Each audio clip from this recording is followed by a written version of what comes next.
Hey everyone, it's Simon Spiraled. We're back with some more Grand Prix here in MSEM. We've got round one playoffs here with Lyco against Scribble. Lyco is on, I believe, Abzan Horrors, a slightly different list than the one that we featured on the channel a little while ago. It looks like Lyco is going to be on the play.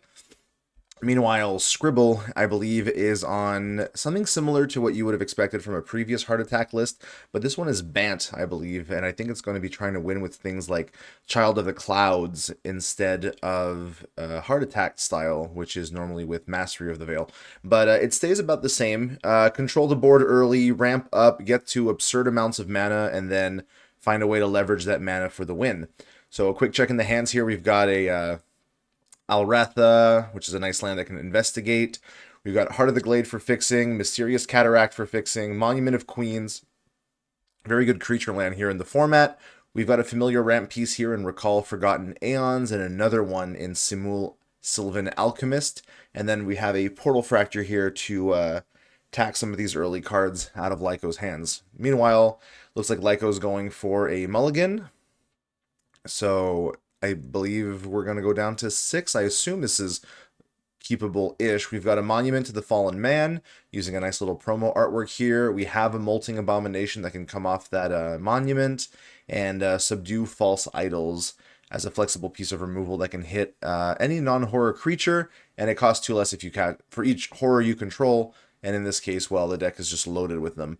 We've got 3 Wayfarer Shrines, it's kind of funny, and a Grim Bastion here as fetch. I imagine we throw back one of the Wayfarer Shrines. I would expect that to be the pick here, or not. We're gonna keep our basics up. We're putting away the Grim Bastion. Alrighty. So yeah, Lyco's a great friend of mine. Helped tremendously with the design of one of my previous set, Seasons of War. So it's always nice to see Lyco come out and play some Grand Prix. Doesn't always have the time to do it, so it's nice when some of our former players, or we have a few intermittent Grand Prix players come out of the woodwork, so to speak, and picks up a new deck or tries something else. So Wayfarer Shrine starting out here, no need to crack it right now. Alratha is going to enter tapped. We're not going to give the opponent here a clue. We drew another Portal Fracture, and over here we drew an Endless Helpless Souls, which is quite nice. This is actually really good because we are on the play. It means that we can run out Monument to the Fallen Man here without risk of counterspell, and having that on the board is going to make a big difference in guaranteeing that all our horrors, at least one per turn, is going to be able to be cast without being affected by these counterspells here. So we'll be able to get that Molting Abomination here at the end, I believe, of Scribble's turn is what I would imagine that's going to happen. Really cool to see Lyco also playing the MS3 basics. I really like the art here from Asur Mizoa, so these are just a great little cycle of like crystals. So there's no response here from Scribble. Scribble's tapped out, so the Monument's going to land, and like I said, I would imagine that we're going to send in the Molting Abomination at the last possible moment. So over here, we're drawing some more lands. I would imagine we're going to run out. I wonder if we're running out Mysterious Cataract untap. Okay, there it is. Yep. And we're passing the turn. We're keeping the Portal Fracture mana open here without a 2 mana play. All right, we're using Monument to the Fallen Man. Molting Abomination is going to come in. So Molting is a 2/2 for 2, but it has a really nice ability where it can't be blocked by creatures with power 2 or less, so it doesn't tend to get blocked by early plays. And every time it deals combat damage to a player or planeswalker, you get a tapped 3/2 colorless horror creature token, and you put a stun counter on it. So it takes a long time for those horrors to awaken. Essentially, the flesh is sloughing off of this Molting Abomination. But, it might make a difference. 1 hit, 2 hit, 3 hit, the Molting's on the field, and Scribble doesn't really have removal for that yet. I mean, eventually we can get a Monument of Queens big enough. But it's going to be a 1 stunned horror right off the bat, and then eventually these are going to just start upticking. It was really funny because Molting Abomination was a very contested card in terms of Toll Midnight's evaluation. A lot of people were like, it's just, obviously it dies to a lot of removal. It's a 2/2, no protection. 2/2 for 2 is kind of vanilla, it doesn't have an immediate impact, but exactly on this kind of gameplay where you can start getting it rolling, you're going to generate quite a bit of value, and these 3/2 horrors will pile up. All right, so at the end step, cracking the mysterious cataract, I would imagine we're going to find a... I wonder if we're just going to get a forest or something, so that, yeah, so that our Heart of the Glade can come in untapped. Running the MS Cube version of the arts, which are very pretty. I mean, all versions are pretty. Got another counterspell here in Cosmic Sinkhole. So, yeah, it's the kind of thing where, like, this could have made a difference on turn 1. If you had an untapped Elratha, you could have, you know, taxed the monument, and the game would have been entirely different. But we'll see how Recall Forgotten Aeons does here. We're going to draw 2 additional cards, and we'll play an additional land. And, yeah, we hit an additional land, and it's actually a pretty decent one. So it's Shifting Glade. It looks like we dropped in the island, which should signal to the opponent that we're holding up Cosmic Sinkhole. So, depending on what we draw, if we draw an extra land...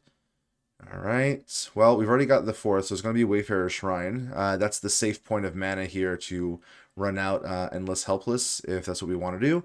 But we can also selective breeding the horror tokens to go get some scarier horrors. That's something we can do. Yeah, a lot of flexibility. There's no creatures, so obviously Subdue False Idols kind of just hanging around here, but Molting Abomination will eventually make enough horrors that the backside is going to be relatively free, and then you can just cast it with no targets to get a 7/9 on the board. And with the 1 blue open, you know, it's just a cosmic, so... So when it comes to selective breeding, I haven't obviously memorized the deck yet, so I'm not sure if there's a specific one that would make like the most sense to get. I would just be running out, I think, the Endless Helpless Souls, not knowing if there's like a perfect tutor here. We're keeping the 1 mana. So, yeah. The important thing is Endless also casts, right? You cast 1 without paying. So in this case, we can cast, it looks like, what is it? This lets us get... yeah, it was supposed to be 5 cards. Okay. Well, there's another monument. Not that we need it right now, but, you know, they're always great. 2 non-land cards with mana value 2 or less milled this way. Cast 1, and then the other goes into your hand. So we can cast an Ash Feaster, which is actually kind of fun because it can remove the stun tokens off of Molting Abomination's horrors. And we have the extra 1 anyway to cast... here, we could also get an Aberrant Apostle as a 2/1 that could destroy an artifact, an enchantment, or a card from a graveyard. It doesn't really deal with anything that Scribbl's likely to field out.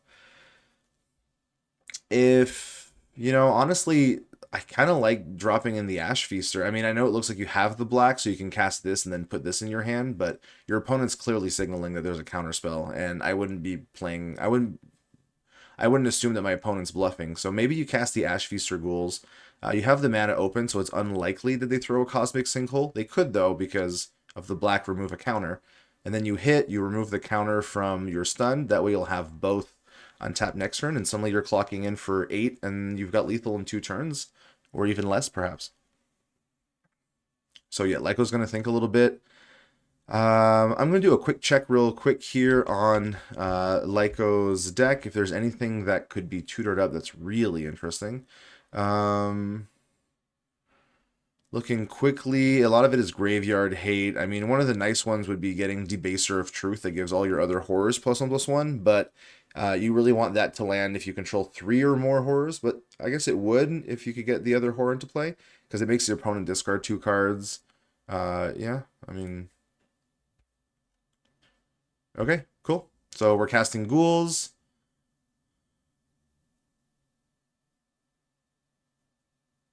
Well, you have to put 1 to your hand. And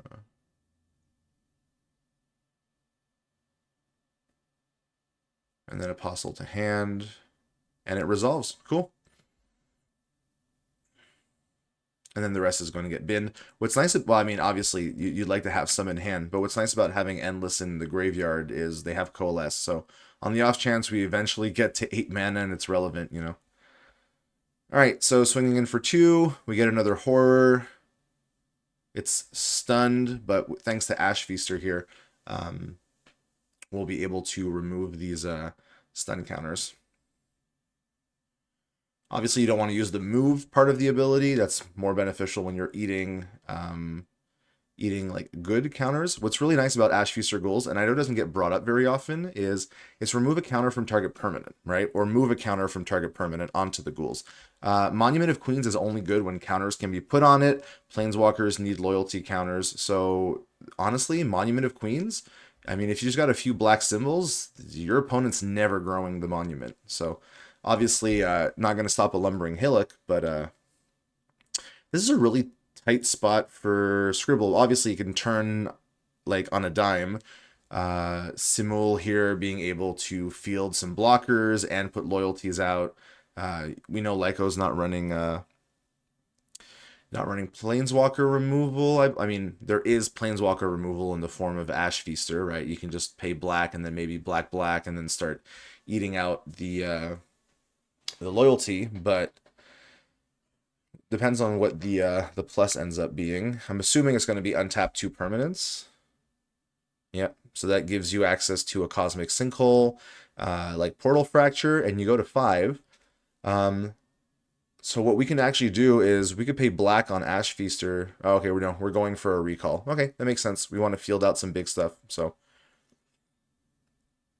all right, not holding it up. Drawing 2. Those are basics. We're gonna play one of these lands in maybe Lumbering Hillock in tapped, so we have that as an option.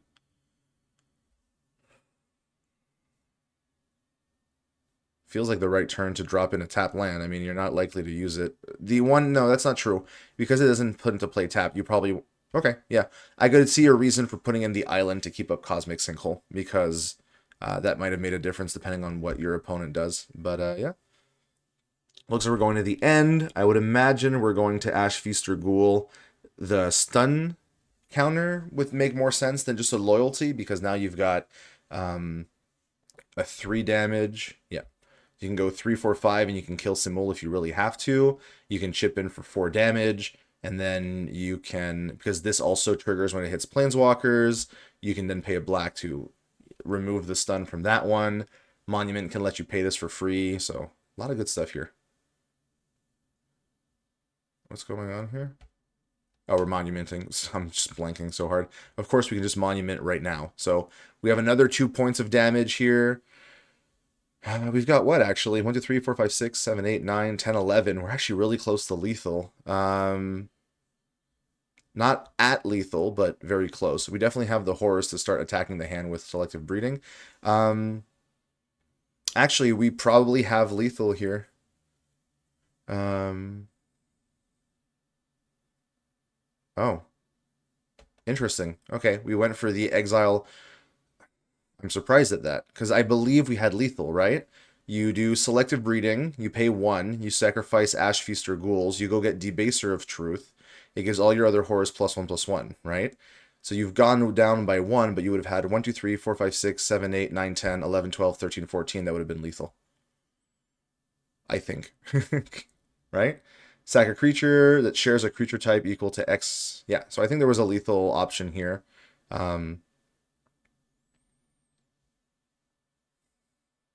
Looks like we're going for Walker here.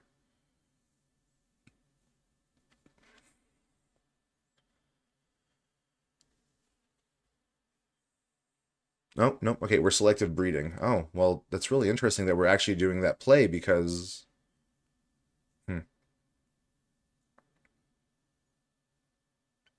All right.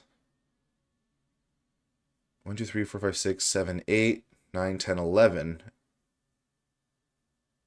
So it's going to be Debaser. The opponent's going to discard 2 cards.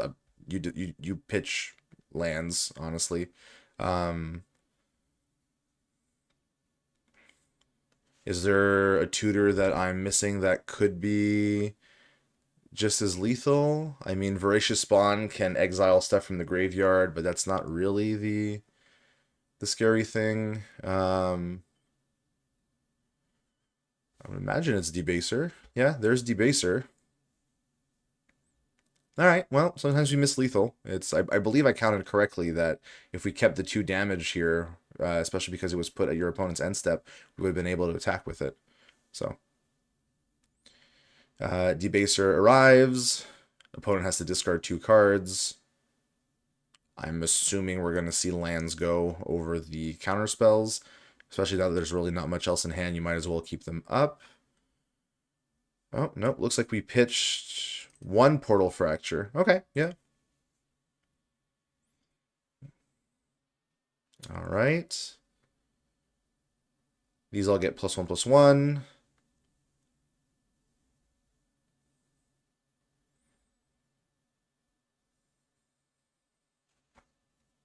Now the question is do you hit Simul? I mean, your opponent doesn't have much, but Scribble runs board wipes. I mean, a single board wipe and you're kind of out of it. Okay. Yeah, that's a little scuffy here.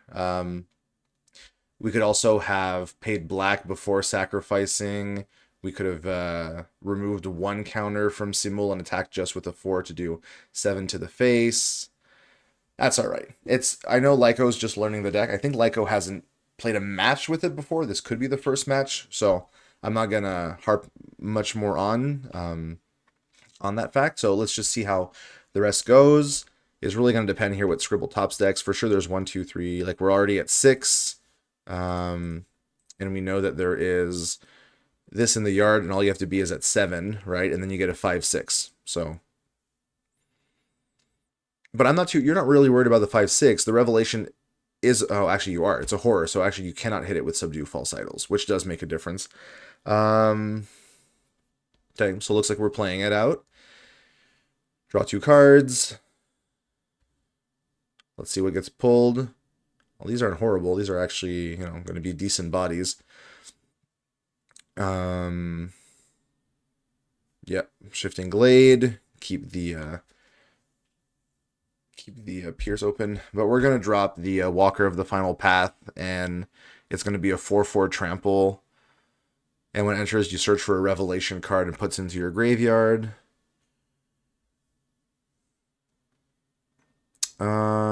So even with 1 block on the highest point of damage, which would be 4, do we have the lethal? 1, 2, 3, 4, 5, 6, 7, 8, 9, 10, 11. Yeah, we should have lethal. Okay, GG. All right, and did not end up mattering. The horrors went wide. It's, yeah, kind of nice. I mean, again, as we saw, Scribble was stuck with some counterspell in hand that Monument was, working fantastically against. While the players do a quick sideboard, guess what? We're going to join them. We're going to check out real quick what they've got packing. So over in Lycos, we've got Rattlecage Terror, which is something that can keep coming out. We've got Gore Mounds to remove creatures you don't control. It's good against Simul's tokens, for example, because it can kind of sweep them. Pithwilt is nice. It's going to be kind of hard because Simul is a 4-mana card. Eldritch Emergence, not necessarily the best against your opponent who's running a bunch of Revelations. Titan Snare is quite nice. Your spells with mana value 5 or greater can't be cast. Shikai's Readout to exile graveyard, I would imagine, probably comes in. And on Scribble's side, wouldn't be surprised to see maybe Shenjun's. End of All Things seems like a given because it exiles an activated ability, trigger ability, or non-land permanent. Dire Straits, was it Roots from Ruin? Shikai's, hello, you're also here. That's kind of funny. Yeah, there's lots of like graveyard hitting, but your Lyco doesn't need to use the graveyard quite as much. I mean, both players just tangentially use it with the Revelations. The instant or sorcery, I guess, is good as for the selective breeding, but like if your opponent just slams creature after creature, maybe you just go for more removal. And the fact that this also exiles your opponent's graveyard, gives you a bit of life, isn't necessarily horrible. I think End of All Things is probably coming in for sure. I don't know if you need more in Dire Straits. I mean, yeah, it's a bunch of horrors, and your opponent's not hitting horrors very well, so that could be a choice. Let's check Lyco just one more time. Your opponent's likely bringing in more sweepers, but do you have enough Pithwilt targets? Not really, huh? Like, doesn't hit Simul, and that's like the main permanent that's going to be on the field. Yeah, well, Titan Snare, mana value 5 or greater. Let's see what we've got here with 5 or greater. Thing is the front halves aren't really 5 or greater. So that's where you're stuck with this, right? Like it's good at like the Expel, I guess, Children of the Clouds, but aside from that, all right, looks like the players are back at it. Let's see what came in if we can spot some cards from the sideboard. Okay, Roots from Ruin, destroy all creatures. Yeah, not surprised to see that. 4 mana board wipe. You don't care about giving your opponent a Lotus Spring. You're just going to, nuke them. Over on Lyco's side, though, pretty good start here. Monument, Ash Feasters, Selective, Debaser. You're going to be able... The Girl Who Wouldn't Die is also quite good. Loving the art here. That Monument's going to be harder to land, because I'm pretty sure Scribbl's going to do the hold up Portal Fracture and then run out Reveal Eternities if they have to. But an early Ash Feaster Ghouls is not horrible. It's not going to grow much, but the fact that you can remove counters off the Girl Who Wouldn't Die is kind of like a fun little loop there. So yeah, it's nice to see Ash Feaster Ghouls doing quite a bit. I definitely built it to be quite a modal card, and of course it can also be played as a tapped swamp, tapped black producing land if you need it. So we're up to 2. I mean, you're not main casting Reveal Eternities here, and you've got Roots from Ruin, so I mean you can easily counter. I think you still counter the Monument. You don't want your opponent having access to that much. And I would imagine it's the first thing that gets cast is going to be Monument to try and get a free debaser here. All right. We went up to our second land. Okay, well, Lyco's got to know that if the opponent's holding up 2 like that, it's definitely a Portal Fracture. So you got to just be willing to lose the Monument here. Okay, so it's going to get Portal Fractured. It's a 1-for-1 trade. Ash Feaster is going to swing in for a chip damage here for 1. Yeah, Scribble doesn't have another counterspell, but does have Roots from Ruin, so we'll be at 4 mana relatively quickly. I mean, we're going to be at our 3rd and then our 4th. It's nice to see our Recall of Forgotten Aeons here, actually.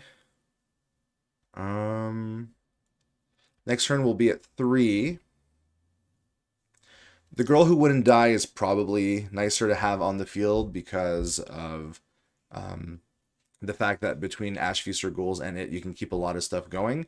And if you time it correctly and you remove a counter from it, even if you cast Roots from Ruin, this will stay around because this just destroys creatures. And then the Girl Who Wouldn't Die can bring back a creature with mana value 2 or less. You then use Ash Feast, you bring back Ash Feaster, and you keep going. So yeah, some interesting stuff here. Let's see how it ends up though. And of course, right, Scribble's got like 2 Roots from Ruin, so... And it all depends if we can get a 3rd mana, of course. I mean, we have it in the form of this tapped Ash Feaster Ghouls, but... All right, drew 2, got an extra land out.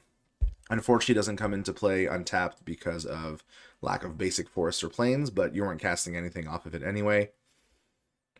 Soloma's Messenger is nice. So, it's a sticky creature. So while the board wipes are nice, a lot of the horrors can sort of make their way back on the field. So we didn't get the 3rd land, so it's going to be harder to run out 2 horrors to get the debaser trigger, which would not be horrible. I mean, if you're hitting just about anything from your opponent, it's all pretty good. Yeah, this got flashback, so high chance that that's what would get pitched. And we're at the 4 mana necessary from Roots from Ruin here. We've got the double white, we've got a green. Yep. Scribble, by the way, designed this card, so it's always nice to see a player piling their stuff. So Ash Feaster is going to be played as a tapped Night Shaper's Domain. It's okay, we got this.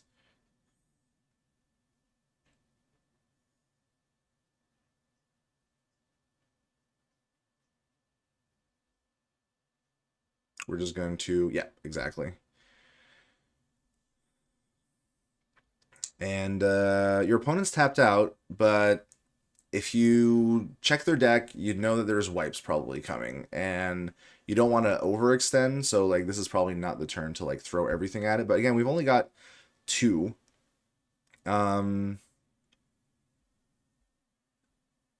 I want to see. The problem is if you run the girl who wouldn't die out here, right?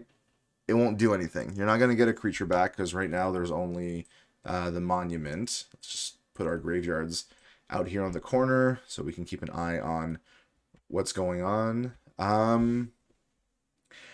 I wonder if what I would do maybe is just Salome's Messenger, you know? Because like whenever you cast two spells, it comes back to your hand, so it's kind of sticky by itself. You don't want to run out Debaser here. Well, we'll see what happens. Okay, well, looks like we're selective breeding the Ash Feaster Ghoul. So it looks like we're not going for the girl who wouldn't die. We're gonna probably go get Molting Abomination, I would imagine. I don't know why we didn't attack first, but we'll see what we get, what we pull. Nope. Okay, it's a Voracious Spawn. All right. When it enters or attacks, you exile cards from the graveyard. If you exile a permanent card, it grows. I would have. I think we missed the damage here, correct? Yeah. But little things, little things.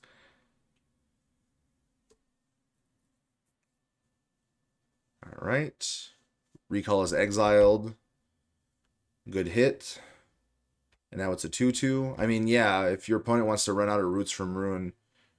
Oh, did we forget to grow it? Yeah, it looks like we forgot to grow it, and I can't mention missed beneficial triggers, right? Oh, never mind. It's a sorry, the permanent card. Did we gain the life? There we go. Okay. I keep thinking these are creatures. They are eventually. Okay, so your opponent's got 5 mana open, didn't do anything. It's going to be board wipe after board wipe after board wipe. So if you play this correctly, and of course now we have Ash Feaster in the yard, you can start getting some fun stuff with the girl who wouldn't die. So we're going to attack here. I'm assuming we're going to hit the Mysterious Cataract to, yep, grow to a 2/2.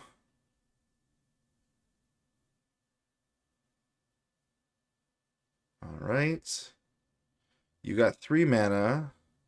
I mean, a Salome Messenger is pretty safe. Aberrant Apostle's pretty safe.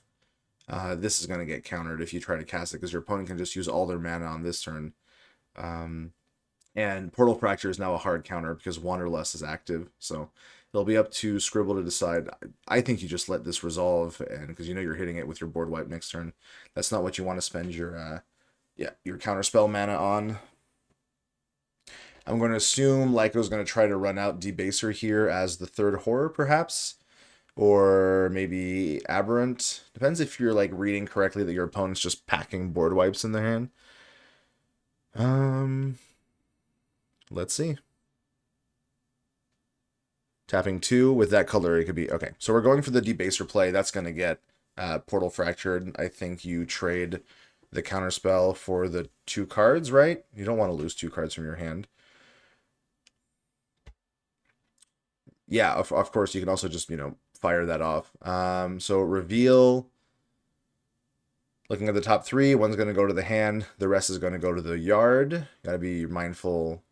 I mean, obviously, if you're planning on board wiping, you don't have to be too mindful of a Voracious Spawn, but it can come back because of the girl who wouldn't die.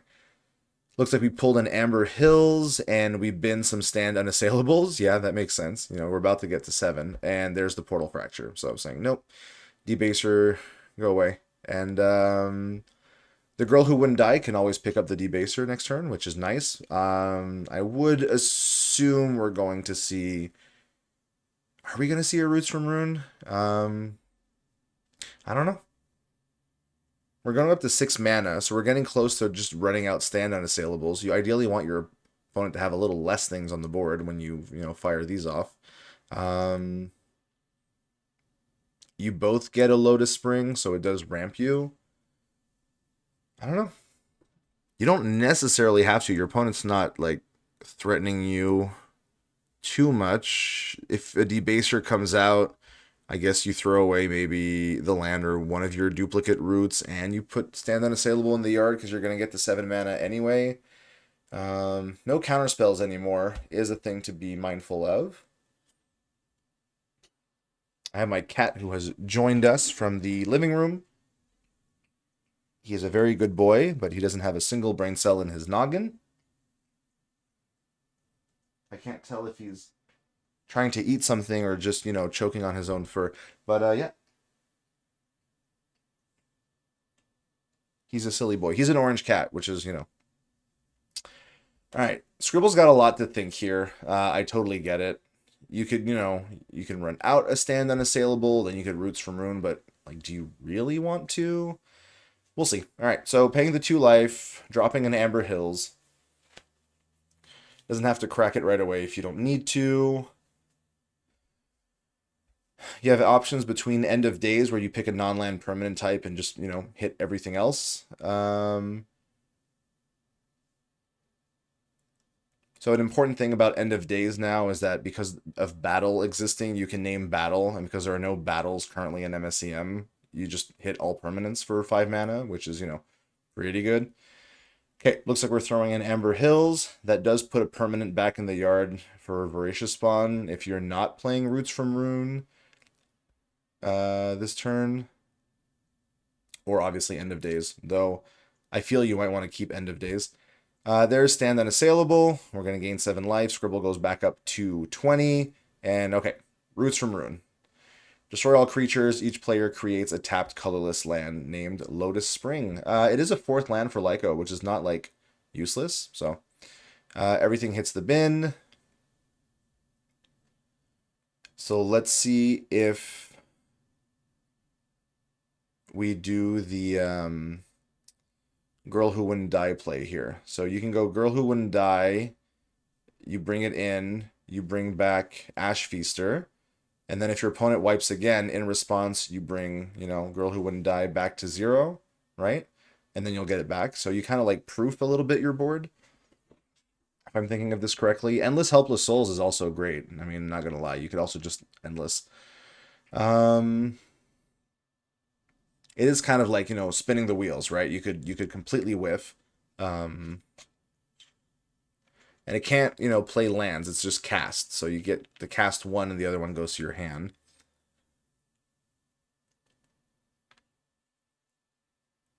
Oh, I hope we're not... Oh. Okay, I guess we're keeping the white for Aberrant. All right, well, here's the Girl Who Wouldn't Die. Are we bringing back Voracious Spawn instead? Is that the play? And then trying to hit some of these stand unassailables? You're not going to hit all of them, so... Okay, looks like we're going for the Voracious Spawn play. Alright. Imagine we're hitting one of stand unassailables would make sense in my opinion. Yep. Okay, so I guess if we're really going after these, which is not necessarily incorrect, you can run your Aberrant Apostles out to exile cards from a graveyard. So you can get the second one out as well. You're not going to be able to get all 3.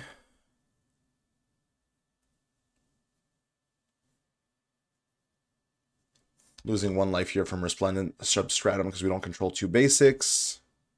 There's the Apostle. It's really funny that this deck runs, 3 of the 5 horror MDFCs. So yep, it's just sacrificing itself to get rid of another stand unassailable.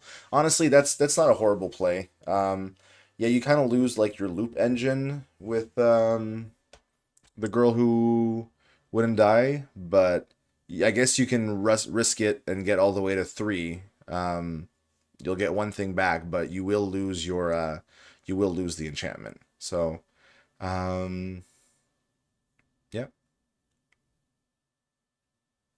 Scribble drawing, that's a Shanjuns. Okay, well that's actually quite relevant because it's got the exile each opponent's graveyard mode.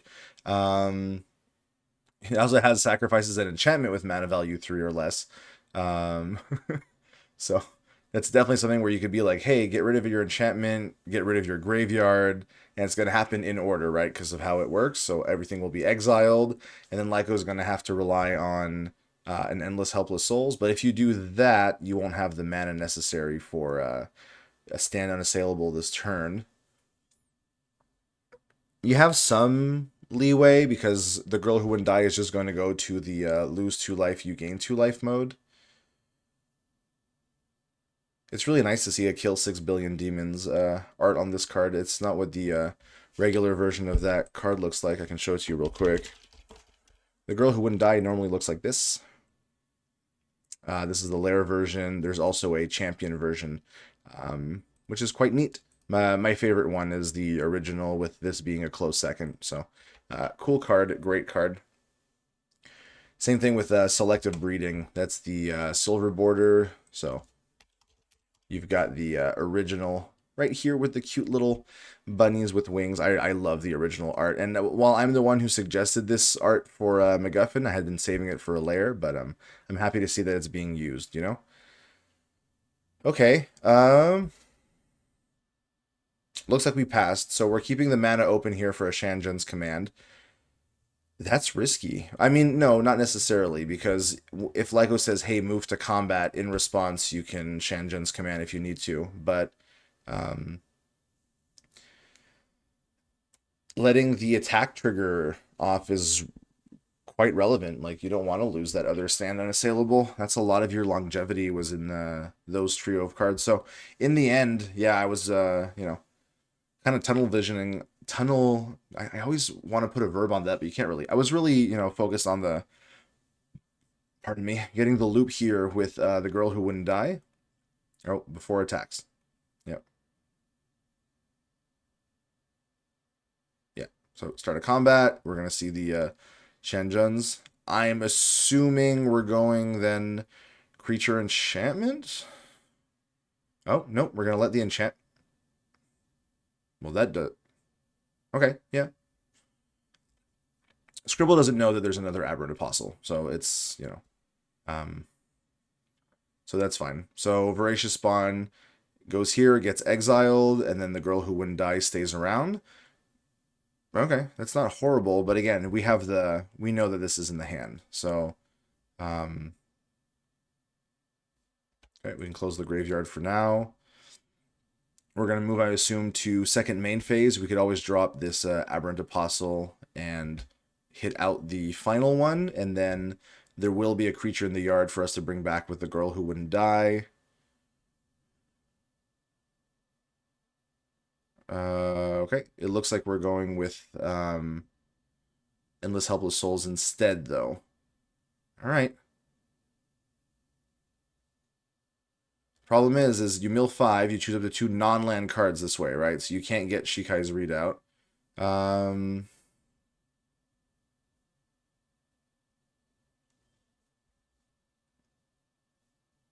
Oh, it happens. Yeah. Undoes the last draw, and then you put it here. Yeah. Yeah, there we go. Okay. I mean, casting Titan Snare traps this in the hand, but I don't believe it affects stand unassailables because Coalesce is not its new mana value. But yeah, I'm not surprised to see this coming in. So we're casting Snare for free. I wonder if we're gonna see the win come in from Lumbering Hillock beats, and Debaser goes to hand. Yeah, that makes sense. Just a reminder again, if you name battles, you can still hit Titan Snare and stuff. The problem is, this is now locked in the hand because Titan Snare says you can't cast spells with mana value 5 or greater. So, alrighty. And now there's a few more things in the graveyard. Once again, none of them creatures though. So I'm surprised that we didn't let the Debaser hit the yard. And I mean, did we really have another pick actually, come to think of it? Like, no, I guess we didn't. I guess we're just saying, hey, it's gonna run out. There's another one in hand anyway. We've got the 1 mana here, but isn't going to do much here. So this is the flashback from Reveal Eternities. Top 3, 1 to hand, the rest of the graveyard. So if we can bin some more Coalesce, that's going to make a difference.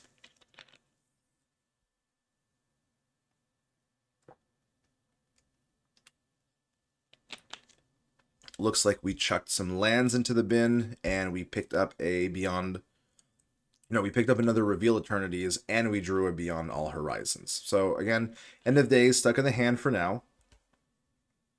We have 7 mana.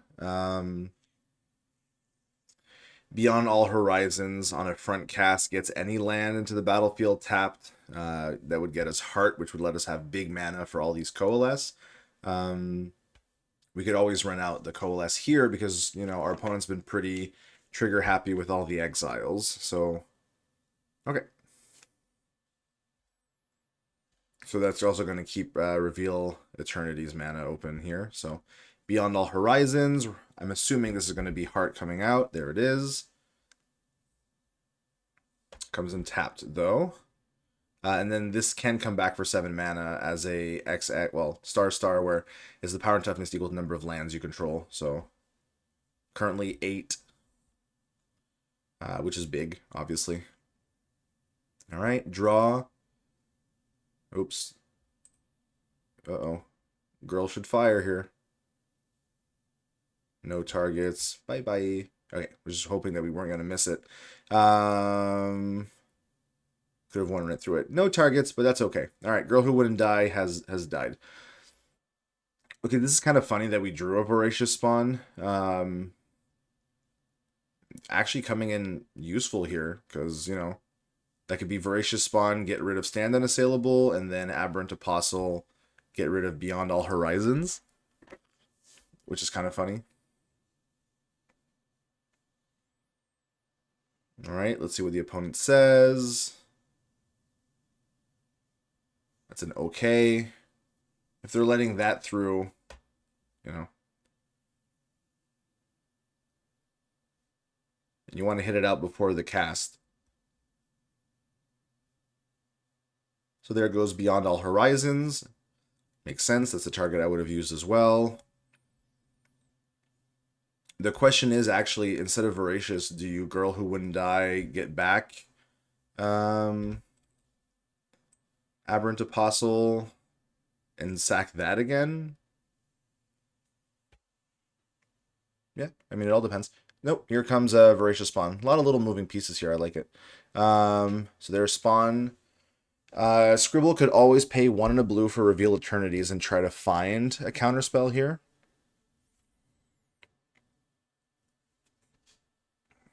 Let's see what the pick is. It's nice that Shanjun's command is still seeing play. It used to do something a little different. It used to allow you to get, I believe, any card that cost mana value 1, and then you were able to just cast it for free, which was, really gross and some toolbox stuff. So there's Reveal.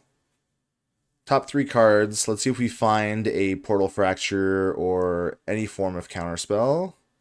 Nope, but it is a Recall Forgotten Aeons, which again increases the density of these Coalesce. So it resolves, and we bend an End of Days and another Recall Forgotten Aeons in the yard. So Voracious Spawn enters, gets rid of Stand Unassailable. Interesting. I think I would have been fine with more life. I think Recall was probably maybe a target I would have gone after, because the draw 2 and an additional land is, I think, scarier, knowing that your opponent's got the Heart. Like, eventually, if, you control stuff, you'll get through the life, but yeah, it's very grindy right now. All right, well, drawn another End of Days. It's a bit of a shame that this is your best answer to Titan Snare, but you can't cast it if Titan Snare's on the field. I'm pretty sure End of All Things had to have made it in from the sideboard. It just hits everything in Lyco's deck, so I wouldn't be surprised if there's some of those in the remaining 32 cards. Let's see. Yeah, Scribble's got some thinking to do. Obviously, now that we have Heart and 8 unique lands, so you can generate 8 mana off of this, 8 blue, and then you've got an extra 4. So, okay, so 1, 2, 3, Recall from a hand.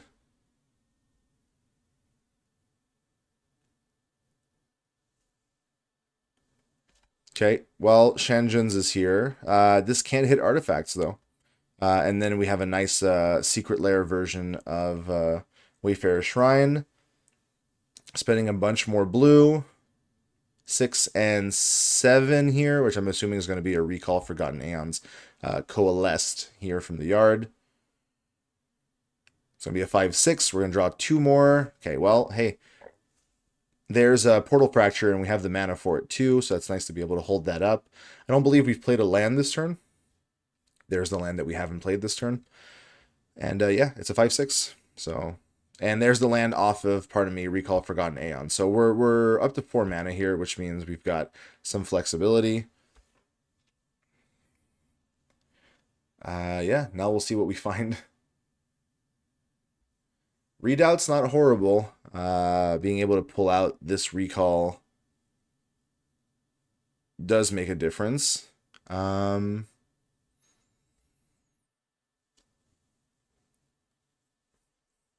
still an Aberrant Apostle in the yard, so, you know, the girl who wouldn't die can get that. But your opponent, again, is at Wanderlust with Portal Fracture mana up. So they will happily counter anything that's too scary.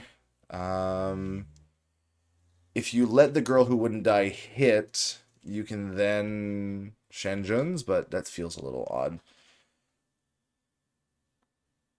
Okay, yeah.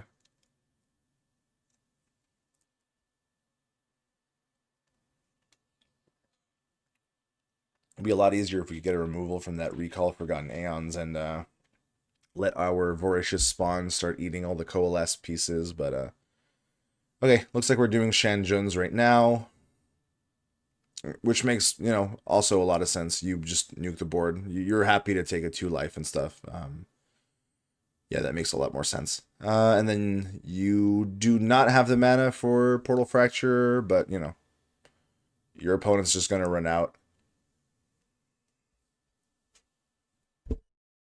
The Debaser? Pardon me. Woof, it's getting late and I can feel it in my bones. Yeah, the Debaser obviously does a lot less when there's no other horrors on the field. So even if they, you know, dry cast a 2-1, that's obviously, I don't believe, the correct play here. Let's close this graveyard to have just a little more room. All right. Scribble is putting everything in a line just to easily count the differently named lands. Okay, looks like we're running Debaser out. Okay. Just to have a body. All right. And we've got the Shikai's readout in hand. Sorry about these pauses sometimes. I mute the mic whenever I feel a yawn coming, and I really apologize. Sometimes it's just when you talk so much and it's late, I can just feel the oxygen just, you know. Ugh. All right, so before main, let's see. I'm guessing it's going to be Shikai's hitting a recall and a reveal. I mean, in response, they can just flashback reveal eternities. So, yeah, it's getting grindy and not in a good way for Lyco here.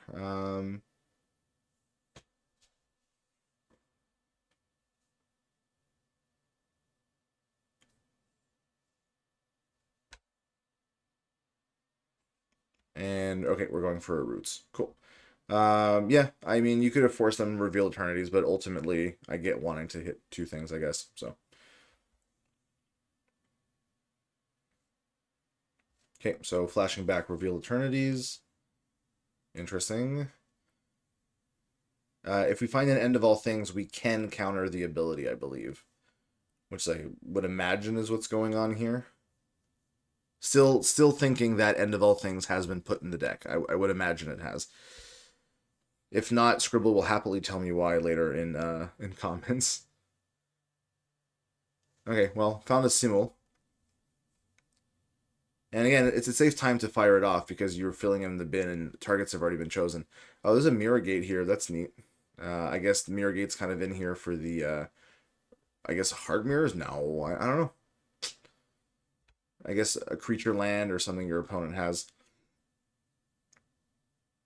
All right. Well, your opponent's got a 5-6, and the scary part is there's a Simul in hand, and that can get around the the Titan Snare because it's mana 4. So if you start +1, you'll start getting elemental creature tokens, and it's actually a +2 because it then puts another loyalty. So, 2 more activations, and then you get the 3/4/4 green chimeras and an emblem, and yeah, that's where things start getting a little hectic. The fact that these are horrors and your main base of removal is, subdue means you're not likely to be able to hit your opponent's things. All right. Let's see what the plan is. Scribbl's managed to get up to, essentially umpteen mana. We don't have to use heart. We're just tapping it for 4 at this point. +1 goes to the +2, pardon, goes to 6, gets the 1/1 elemental here, which blocks well into a 2/1. I'm imagining if we draw a land on Lyco's side, we might just see a concession at this point. There's a Wayfarer Shrine. Let's see if I was no. Are we running it out? If yes, I'm super proud of Lyco. 2 life, 2 life.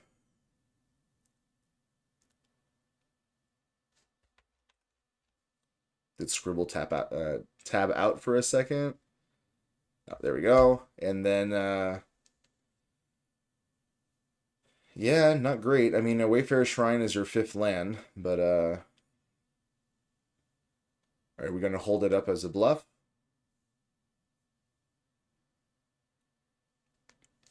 I don't even remember if the deck is running anything worth holding up as a bluff. No, we're just playing it out. Let me check real quick over on Lyco's deck. Nope, there's no instance. So you're not faking anything here. Okay. Nothing in the yard here that we need to particularly care about, so I'll close the graveyard just to clean up the space a little bit. That doesn't really change much, so we'll just leave that there. All right, this is a tough spot. Your most of your deck is in exile, the stuff you would want to bring back.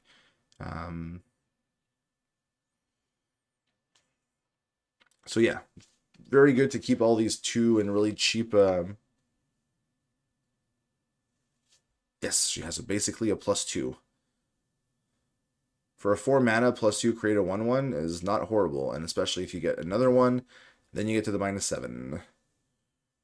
Simul is a good planeswalker. She does work. And yeah, untap 2 permanents in a hard deck is just kind of hilarious. Obviously, a Child of the Clouds would be, kind of like the right thing to finish off this match here. But oh, looks like I'm gonna be logged out due to inactivity. Bane, no, that's not gonna happen. If ever it happens, if ever I get disconnected, I'll reconnect right away. And I apologize because you're gonna see this declick, but that's really weird. Normally it doesn't do that when I'm spectating. Have I just not clicked on stuff enough? Player list. Okay, well, we'll see. I won't stop the recording. I'll just immediately reconnect and get back into the match. All we're gonna do is lose the chat log. So okay, Scribble's turn. Swing with the 5/6. I imagine. Oh, hold up. All right. Soaking 5 damage, it seems. Taking 1. Okay, now Debaser's in the yard, but there's Intrepid. That's not horrible. I'll be honest, I'm kind of surprised we didn't just animate Lumbering Hillock, start putting in the lethal damage here, but you have infinite mana. No, I'm being obviously fastidious here. There's not infinite mana, but there's enough mana that I'm surprised we're not already going in with Lumbering Hillock. Okay, well here's Monument of Queens. So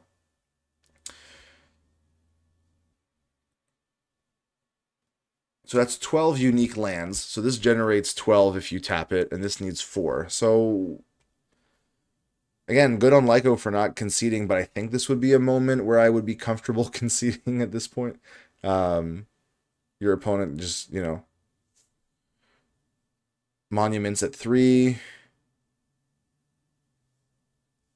We +1 to untap. You can just do it again.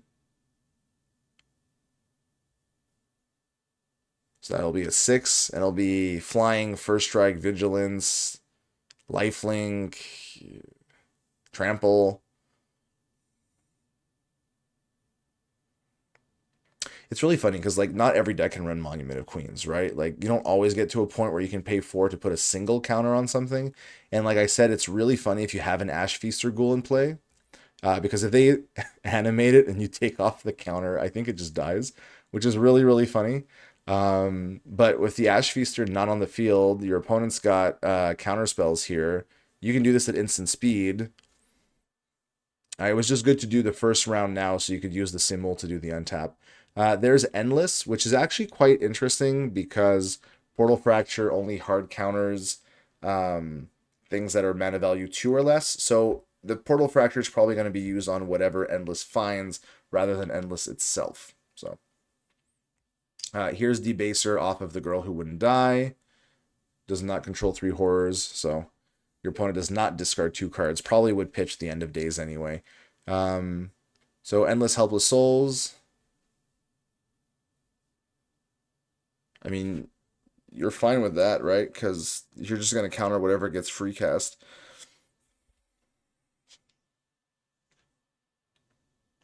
All right, so what we have: Girl Who Wouldn't Die, Aberrant Apostle, Girl Who Wouldn't Die, a Shrine, and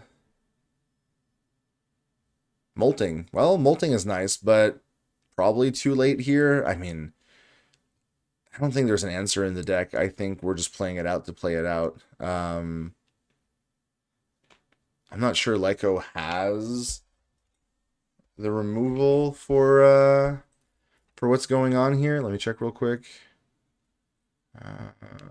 No, Pithwheel doesn't really work. Okay, well, there's Eldritch Emergence that can be a flash board wipe, which can hit non-horrors, but that kills the creature lands, but doesn't deal with, the 5/6 already on board. All right, looks like we're doing a Girl free cast and an Apostle to hand, and then the Girl's going to probably pick up the Molting Abomination from the graveyard. Oh, interesting. I mean, you're already doing so much. I'm just surprised that we didn't just seal it right there, right? I mean, I guess there's no really a reason to. You're gonna win with everything else. So things go to the yard. There's gonna be a Girl Who Wouldn't Die trigger here. So I'm assuming that's going to target Molting.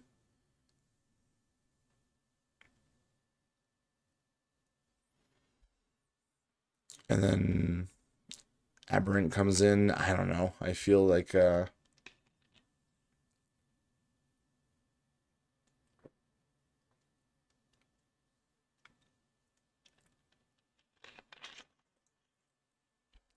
is just running out the pieces, right, at this point.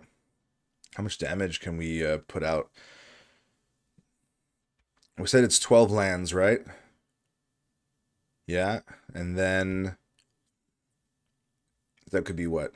1, 2, it could be just like that, right? I mean, technically no, but then you still have a bit of extra mana. Okay, here's Apostle.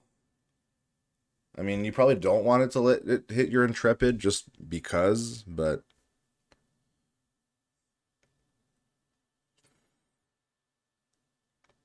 I don't know. There's really nothing in the yard that you want to protect, so it's really just about, I guess, protecting Intrepid, which is a free 3/3. Looks like I got my timeout, so we're just going to quickly reconnect. Well.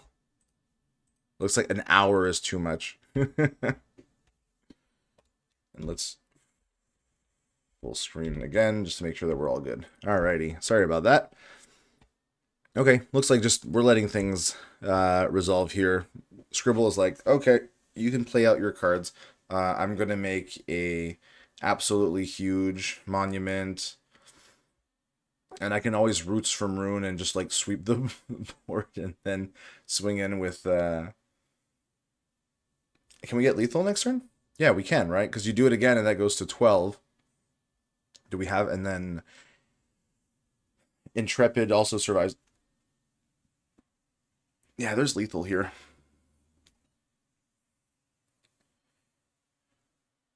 So it's 1, 2, 3 heart. It's 12 mana. Yeah, okay. Lyco said GG. Okay. Whew, that ran long. That's okay. Sometimes it's good to dig to your outs. I don't know what outs was in Lyco's deck, and I mean, we can double check real quick here on the internet. I don't know. Was it an Eldritch Emergence we were expecting? Like the flash, destroy everything? Pithwilt can hit a few things, but it can't hit non-lands. This doesn't have flash. Endless Helpless, unfortunately, doesn't hit the right things. What about Insatiable Abomination? Exile creature cards to give things indestructible wasn't horrible. I guess that could be something you're doing. Yeah, okay, like, it's fine. I'm much happier if players, play out the whole thing. Yep. This wouldn't have grown very big, but there were options. All right, there were options. My one concern is when your opponent just gets that much mana, I don't think you have options really against their creatures from what I'm seeing, A lot of it's sorcery speed. There is a trick where if you get a monument, you can do instant speed shenanigans off your 2-drops, especially Debaser of Truth. Yeah, I don't know. We saw the Titan Snare. We saw the Shikai's Readout come in. I don't know if we saw any of the others, so. All right. Looks like one of our players is taking a quick bathroom break. So, and then on Scribbl's side, what do we see again? We saw Shanjun's Command, not surprised. We saw the Roots from Ruin, again, not surprising. And I still wonder if the End of All Things came in. We didn't see any. We didn't see Lost Through Dreams, so I'm wondering if those maybe got cited out.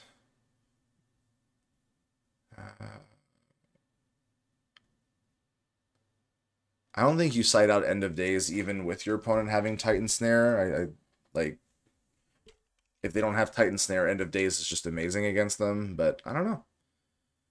Then we have the original art Shikai's Readout, so it's our Fairy Macabre land. So when I designed I'm very brutally honest about my early designs here. So I was coming off of Vault Masters, which was it's the Vault Cube, which was my attempt at a custom powered cube that I used to run. And when I shifted to designing sets, when I joined MSEM over 7 years ago, one of the things that I wanted to start doing was, trying to create a cool set based off art that I really liked. And at the time, I was very big into Legend of the Five Rings as an aesthetic. I just didn't play the game all that much. But when I was designing Imperial Legacies and I was designing Path of Shadows, kind of like back to back, the first one started while I was in China, the second one over the summer. So it was kind of like a 2-for-1. I remember just being like, I want to create a lot of random colorless lands, and I was filling out the slots, but I was really doing it in a way that was reminiscent of how I was building the cube, where a lot of cards were riffs, so just cards based off of other cards. So guess what? Shikai's Readout was based off of Fairy Macabre, and then you've got here if I switch us back to well, anyway, players are starting, so I'll do a very just quick to show you what I mean. Memorial of the Fallen, for example, was Felden's Cane, I believe. So I was just looking at cards that I liked that I said, hey, these could be interesting lands, which is not a great way to design cards. And while I will definitely keep some of them in the format, once I eventually rework Jidai, I will happily change some of them. This is not a keepable hand for Scribble. There's no lands, which is not great. It looks like Lyco is keeping... Nope, that was a mulligan. Oh, never mind. That was Scribble and Lyco. So Lyco's keeping. This looks like a better hand, but the Cosmic Sinkhole is nice. Not necessarily as nice when you're not on the play, but at the same time, that can hit a monument here. Lyco's got a turn 1 Ash Feaster, always nice. Walker could come off of Monument, but I mean, we'll lose the Monument if we play into the open blue mana, which I would imagine is either going to come off of Alratha or, I would imagine, more of a Wayfarer Shrine. Don't really want to give your opponent. an early clue, I would imagine. All right, looks like it's a 6 against 7. Lyco's got the advantage going first. So, all right. Let's see how this starts out. It's going to be another, probably swamp opener into Ash Feaster.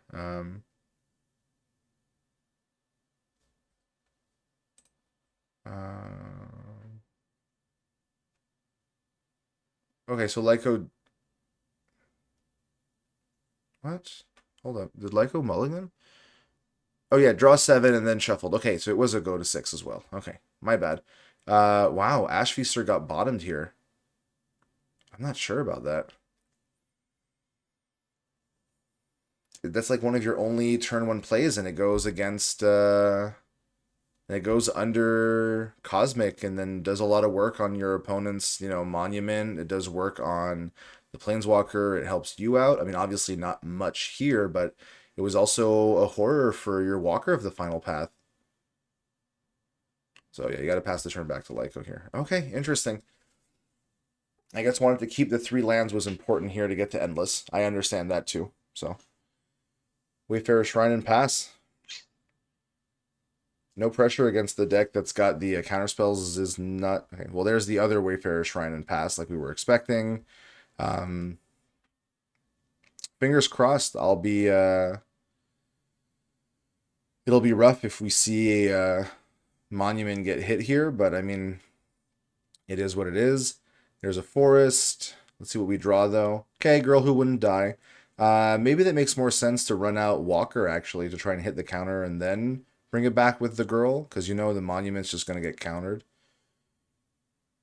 I don't know. I don't know if this is correct. Your opponent's on counter spells, and especially the turn 1 taxing. Maybe you just feel like you have to just play into it, So there's Sinkhole. And the girl can't get that back. So. Alright. Well, now there's no more counter spells. So, of course, now Lyco doesn't know that. Could still be thinking that there's a 1-mana counter spell. And the kind of thing where when your opponent hits you with one, seeing another one usually is, makes it worrying. Cracking the Wayfarer Shrine.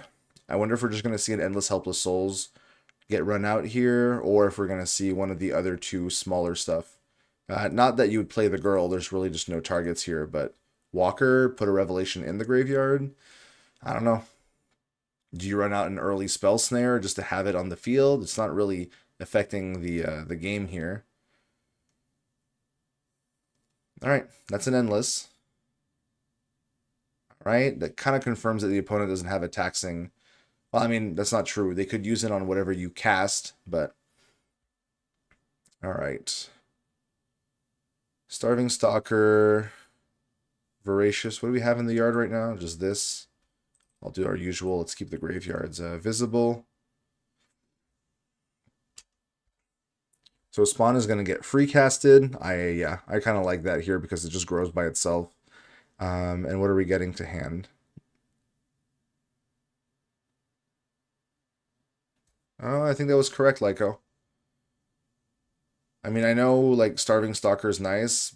It's discard or sack or exile, and you can put a bunch in the yard, but okay, we're gonna go with Starving. I think Voracious would have been nice just because of the fact that you could attack and Messenger to hand. Okay, so we're putting Voracious in the yard. Okay. We can get it back with the Girl Who Wouldn't Die, so it's not, gone forever.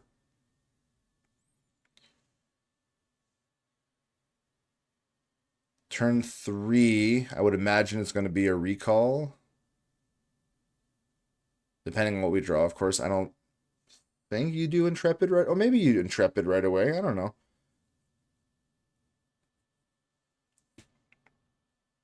I would... Oh, actually, sorry, just realized there's no green source here. We're not playing these yet, so I guess it is Intrepid.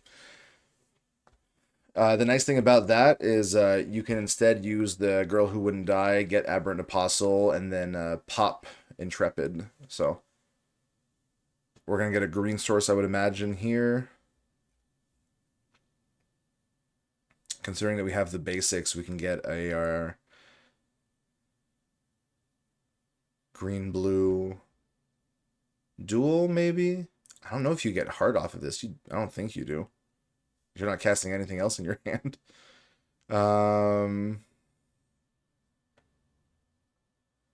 you can get heart off of Beyond All Horizons, right? And he puts it onto the battlefield tapped. So maybe it's just more correct to go get like a green-blue source. Or a green-white source, but I'm just seeing green-blue in hand, so that's what I'm thinking of right now. Yeah. So Lyco definitely has options next turn. If you get a fourth land, you get even more options, because then you can do some, you know, Girl Who Wouldn't Die, Aberrant, or, you know, anything else you need. Walker of the Final Path. This is a horror, so that'll be a 4/4. All right, Scribbl's thinking a bit here. I'm going to do a quick check to see what lands could be. There's, you know, Monument, Hillock. You can get Hillock as a creature land and a green source. I don't know. Let's see what gets found. Meanwhile, we've got what? We've got 2 Revelations in hand. So you get the front half and then... Okay, so we went and found the green-white source. That's pretty much what I was imagining. And because we have the 2 basics, it's not going to, you know, dome you. All right. We're discarding Salome's Messenger to the Stalker. Okay. That's fair. If we're doing the discard game and we're planning on casting 2 spells and then bringing it back and then growing Stalker, I can see the why of it. That's not a 4th land, so we can't double up. Considering Intrepid can't activate yet, we're tapping black here. I'm guessing it's going to be Girl Who Wouldn't Die. Getting Aberrant. Then, I don't know. We'll see. I could see a reason to do that. You know, just put this off the board. I don't want to deal with it. I want to keep attacking. The discard was during Scribbl's turn, so we can still do it again on our turn. So there's the Girl Who Wouldn't Die. Are we getting back Apostle to hit Intrepid? Or are we getting back Voracious Spawn maybe to start hitting cards out of the yard and just kind of... Alright, looks like we're going for the Spawn play. Alright. Intrepid's not online, so... I guess you eat the Shrine. You grow it to a 2/2.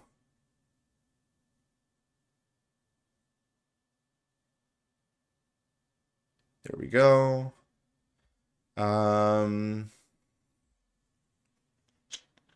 Do you...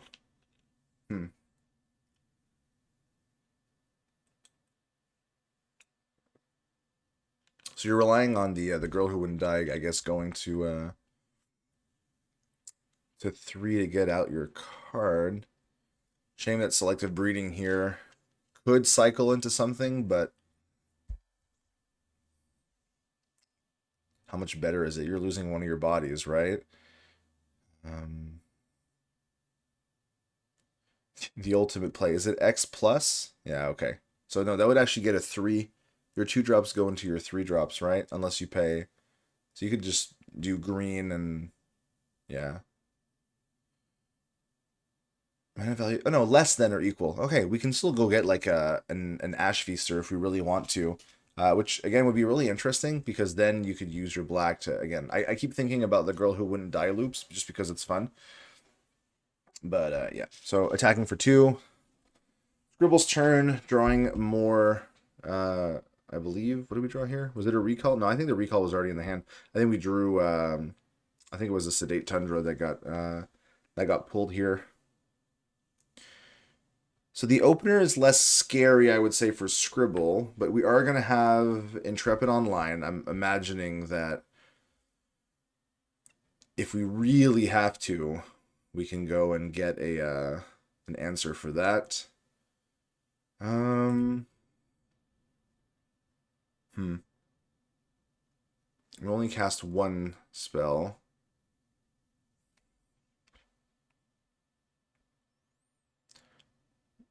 These big, a lot of big decision points here, right? Recall draws you, gets an additional land, but Beyond All Horizons guarantees that. Okay, well, there's the green source, like we were saying. So Beyond All Horizons guarantees the heart. Okay. All right. Because once you have heart out, it's a lot easier to get those coalesces out of the yard. The problem is, um, if we don't deal with the voracious spawn here. Okay, so passing the turn, leaving blue open. We know that it doesn't do anything, but Lyco doesn't necessarily know that. Intrepid's going to hang back.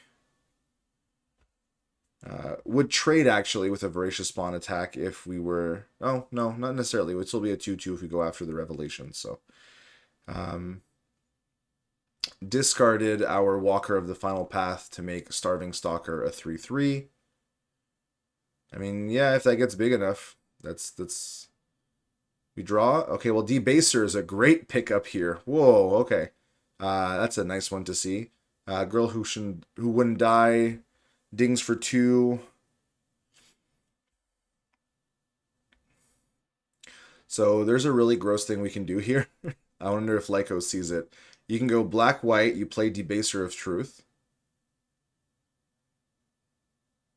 If you know Scribble says I got nothing, Scribble will have nothing.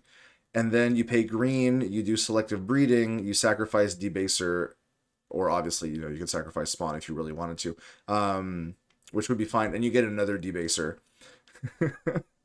And if that lands, Scribble loses the hand. Losing Simmel would be bad. Thankfully, you'd still have a top deck. You've got 5, 6 mana. You're one short. You could almost start getting these out. And if you do, that's where things are a little more dangerous. But Starving Stalker can get big enough to deal with it. An attack here from Voracious Spawn can actually eat one of these. So, okay, is there a response? Okay, there we go. Maybe making it think like we were thinking really hard about having that 1 mana counterspell. So let's discard 2 cards.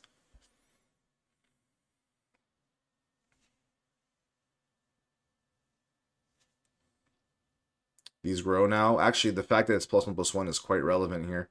Because if this attacks and hits a land instead, it's now a 4/4, and that will not die to Intrepid. Oh, I really wonder if we're going to go for it. I would love to see green selective breeding. You hit this, you hit your Debaser, and then that gets rid of the last 2 cards in your opponent's hand. All right, let's see if Voracious Spawn at least is going to grow to a 4/4. I don't think you want to trade necessarily with the Intrepid. You need to have those 3 horrors. No. Okay. Well, there's Beyond gone, but that's really relevant for Scribble to trade here if Scribble wants to. Because now you can't do the selective breeding trick. It's not an instant speed. Like, yeah, Girl Who Wouldn't Die will trigger next turn, but there was a chance right now to just take out the entire hand. I'm really surprised at that.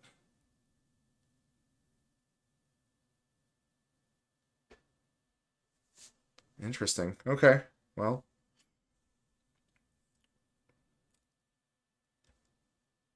Search for a creature card that shares a creature with the sack creature. Mana value less than or equal to X plus. Yeah, you could have done a Debaser for a Debaser, shredded the hand, attacked for 4 and 4. Okay. I mean, you're gonna get spawned back, but you're giving a chance for Simmel to resolve here. That's a lot of big mana with Heart. Okay, well, land off the top is fine. You're not too. You're kind of fine for your opponent finding extra lands, especially if there's a recall is just going to draw more. Hmm.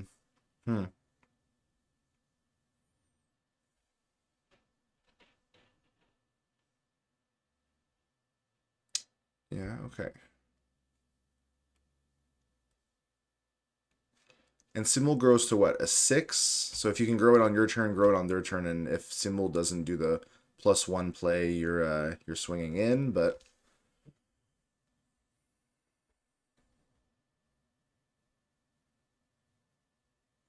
what are you probably getting back? I mean, Spawn for me made the most sense. It's a shame to lose it. Um,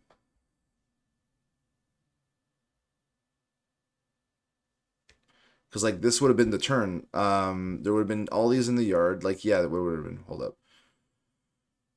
1, 2, 3, 4, 5, 6, 7. Okay, so there would have been a coalesced recall Forgotten Aeons if we had double debaser. That's true.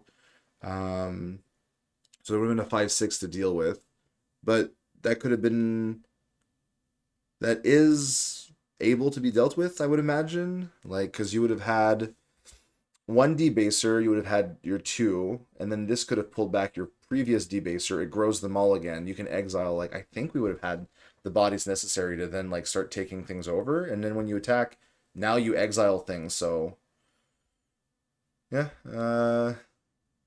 let's see how it goes. Scribbl's obviously got to think about a lot of plays here. When you have, like, heart lines and Simul, um, it can take a few seconds, as we say, to think about it. Match is going to an hour and 23, probably going to easily hit an hour and a half. So thankfully, I didn't have anything planned tonight. Honestly, I wouldn't be. If you're hearing this message at this point, you've already watched it here. But I don't blame anyone if they either skip around a little bit on this video or watch it at 1.5 or even 2 times speed. So, yeah, I can understand that.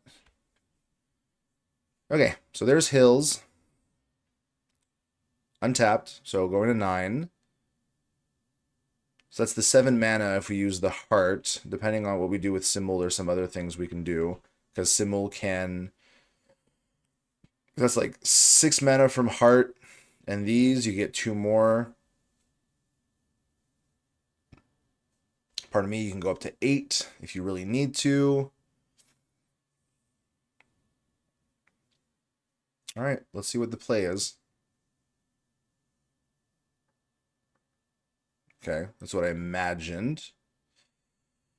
Are we untapping and then going for another 6 that could get... Well, I mean, you only need to have... You don't even need to use the untap, actually. You can just use your remaining 3 and whatever you've got here from the fetch land to recall Forgotten Aeons from hand.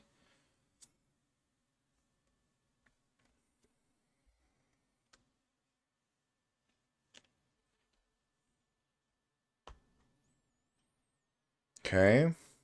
1, 2. Okay, adding it back. Still thinking. I mean, what are you going to do with all that mana? How much can you get?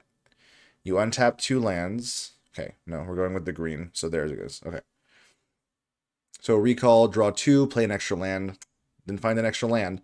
But that is a stand unassailable and a Shanjun's. So, you know, debaser now would not be horrible. Getting rid of those is not bad. And we haven't seen a Simul activation. I mean, we're obviously going to. It could be a +2 runs out stand unassailable just to float the life, but it could also be just the 1 as a... that does have menace, so you're not blocking it with your 1 token. And you can get it to 6 if Lyco decides to exile, let's say, Messenger and Walker, for example. You can...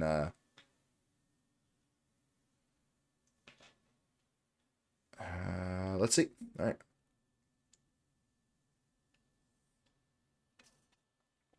Okay. We're doing the stand unassailable play.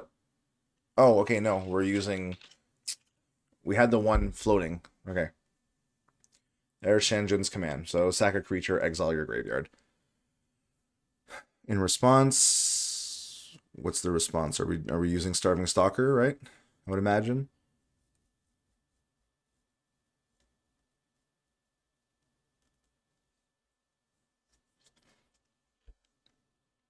We're going to exile a creature. I mean, they're all getting exiled, right? So we're going to exile one, go to a 5/5, which is good because that can test the symbol in one hit.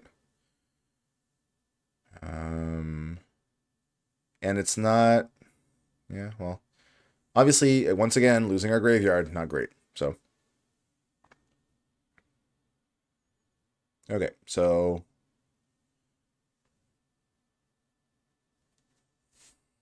Third counter here on Starving Stalker.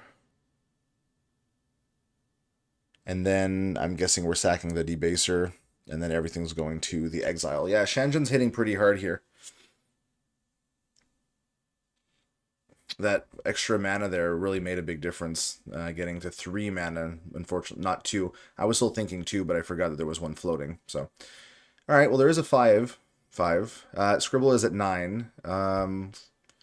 This fizzles, so that's a shame, but it is what it is. And Scribble's not even technically at 9. If you can't kill Scribble this turn, Scribble's going to be at a lot more life because it's +7/+7, right? So I guess this is a turn you run out Titan Snare. I feel like Titan Snare is not hitting enough. Maybe people will say, hey, you know, being able to stop those board wipes and Children of the Clouds at a huge X is super important, but I don't know. I mean, Symbol's going to continue doing dumb stuff. Though I understand the desire to put pressure and put Scribble down to 4.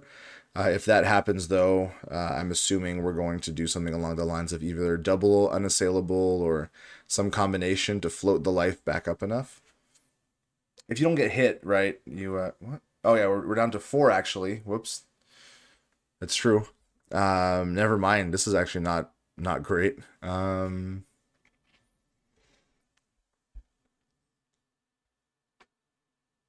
Let's see what happens. You don't just attack 4 damage, I think, into a symbol to put it to 1, do you? Like, it feels almost like a waste of a turn. Or not a waste, but a low impact turn. I'm glad the players caught that it was a 4/4, not a 5/5. That does make a big difference. I was still thinking it was trading. But no, it's a 1/1 with 3 counters. And obviously, drawing selective breedings is not great. All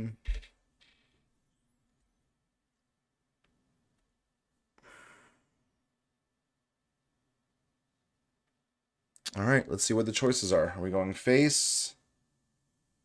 It's so dangerous leaving a symbol, but you're not taking... Okay, we're putting 4 into symbol. It's going to 1 loyalty.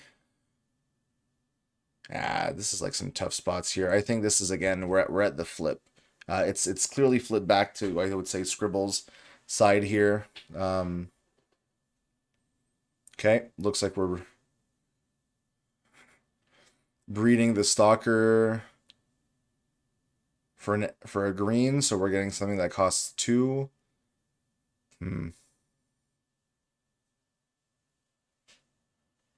Okay. It's the Stalker. It's the Voracious Spawn. And I would imagine we're going to exile the Recall here. That's understandable. Doesn't grow, but you know, it is what it is. Scribble definitely still has the mana to double stand unassailable, so and draws End of Days, but okay. Titan Snare still holding up. My cat is still hanging around with us, which is very rare that he hangs out in the bedroom for great lengths of time if it's not on top of the dresser, but he's just chilling in the bed right now. He's being very adorable. I should definitely share a photo of this little guy. He's a cute little fluffy orange cat. So there's a reason that my profile picture has been, you know, the family of cats from Invento, a really nice little puzzle game that I liked for a while. Well, one of the reasons is that I have a little orange cat of my own, and I love him very much, even if, as I said, he's a bit of a silly goose.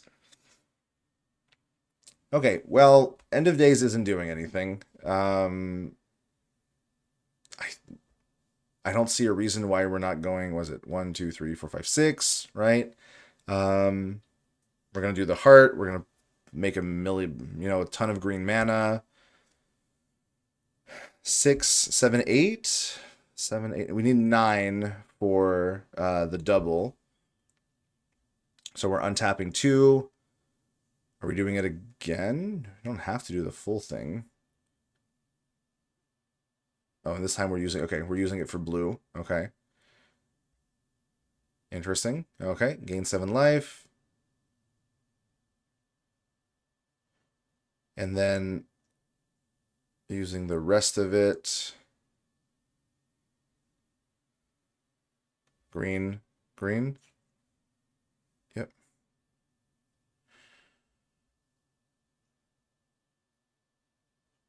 Oh, yeah, an Alratha for a clue. Really maximizing the mana. I forgot this thing was just there. My gosh. Yeah, wow. There we go. 6/4, that's that. That's going to block this 1/1.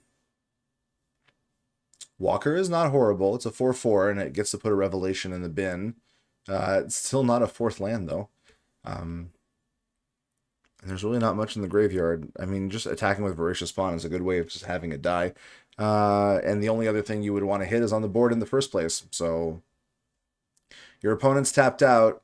Walker of the Final Path.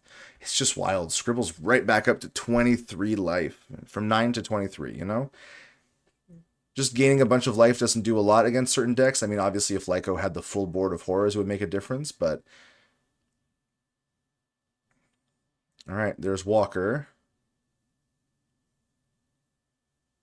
I mean, Scribble doesn't have any lands untapped. I think you can just play it. Oh, bye, buddy. Alright, Percy has left us. He is going to go hang out near, I would imagine, the food bowls. It's not time for supper, though, but he just tends to hang around there. So yeah, the 4/4 is actually not bad. Trades nicely into the stand unassailable.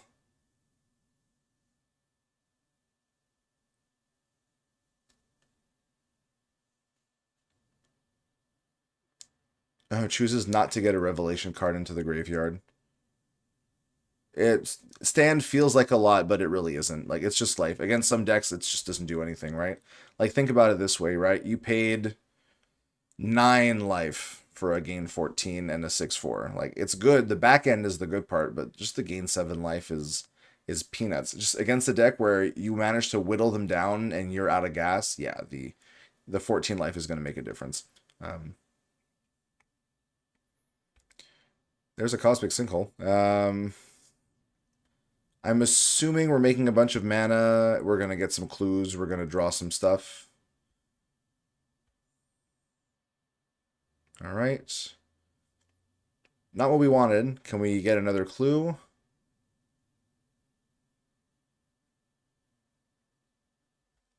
Do it again. Pay 2, sacrifice the clue.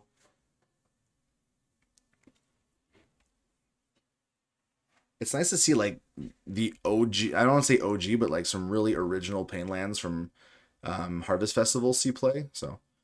Oh, no, there's a Harvest. There's another stand unassailable. Yeah,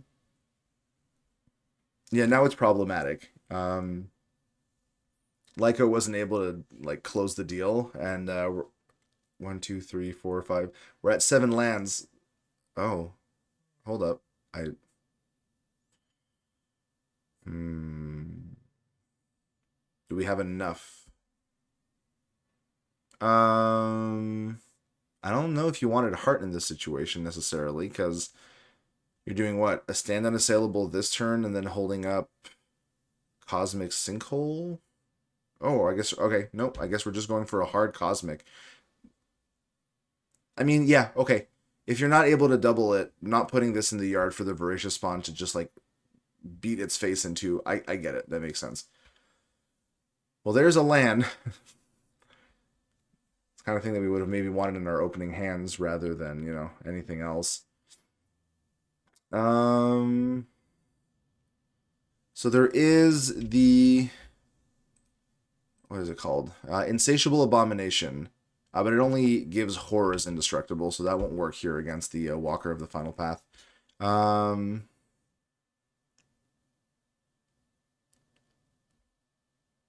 I mean, you don't attack with your spawn here. You just...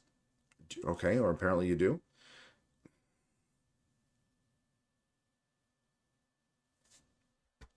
Okay.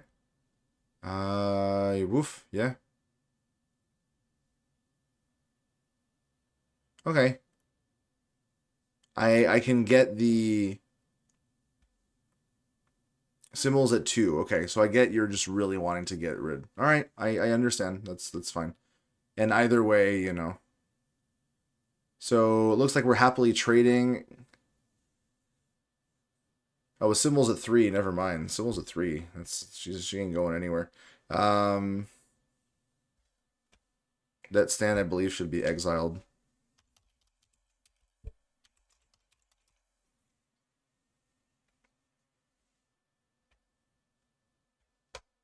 All right. These do exile if they would leave the battlefield or not resolve. You can't just keep getting them back. Oh my gosh, they're already better flashback spells. They don't need to have they don't need to do some nuts things, you know.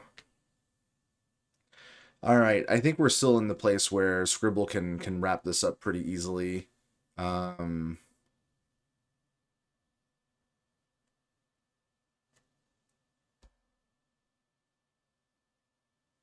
there's like clues that can get made. There's a counter spell that can get cast here. Honestly, that would be so bad if we selective breeding the creature and then get hit with cosmic sinkhole because you've lost your creature and your spell. I would just,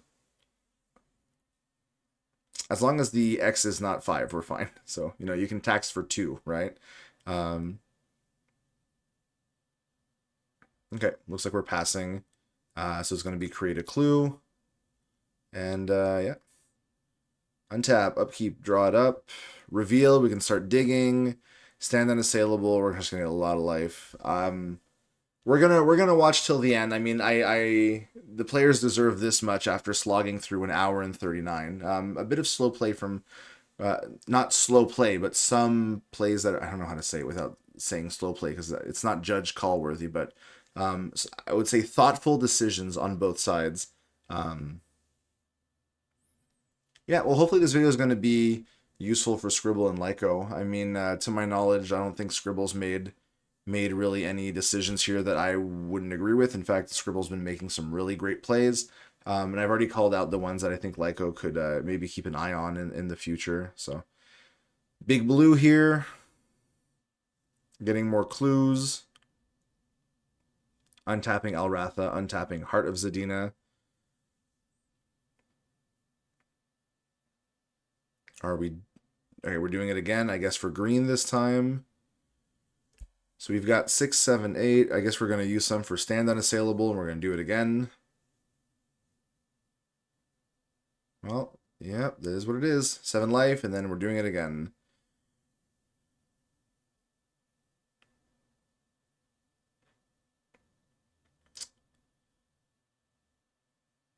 Yeah, honestly, Simul doing work. Simul doing a lot of work. All right, let's see what the draw here is. Apollet pools. Eesh. Not what you want to be drawing here. It is a horror, so like it's easier to get your debaser of truth, but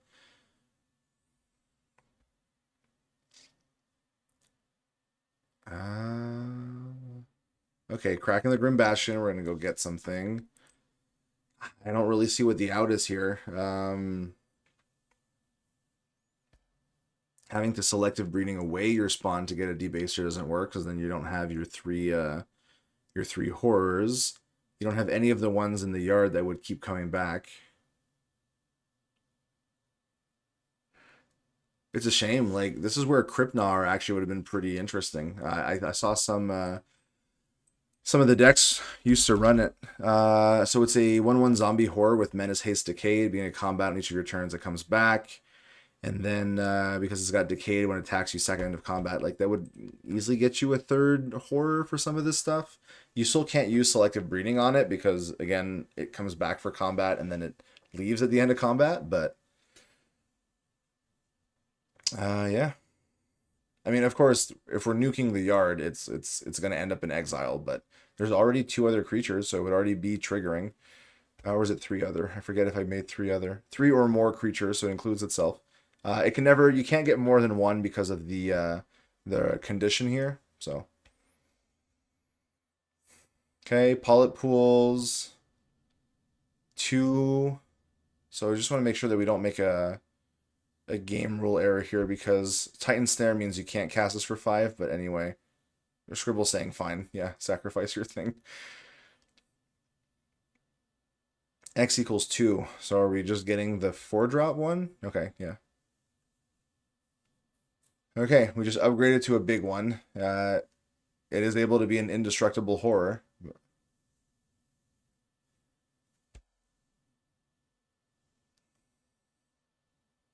So let's see what hits the yard. Ooh, ooh, oh no.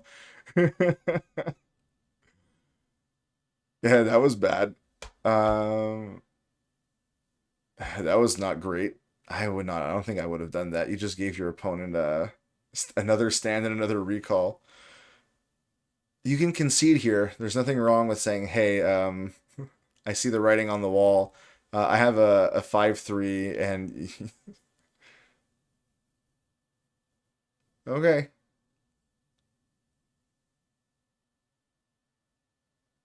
Cracked a clue, drew a card. It's a Shanjun, so oh, but it's creature with mana value 3 or less. Okay. But the exile of the graveyard is going to be important. The kind of thing that you could fire off early to ensure that that has to do it right away to survive, I guess. I don't know. We'll see. I mean, again, you just gave your opponent all the fuel in the world. So here's recall, drawing 2. No lands, though. Symbol can untap, though. You can just do it again with stand unassailable. You can go to a 40, 43 life.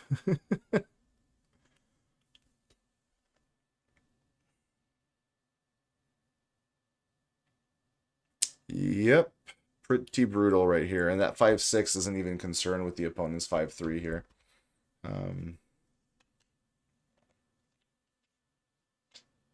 Like, obviously, Insatiable Abomination is good for protecting, like, your whole team, because it mills 4, and then you can exile your spare creatures, but...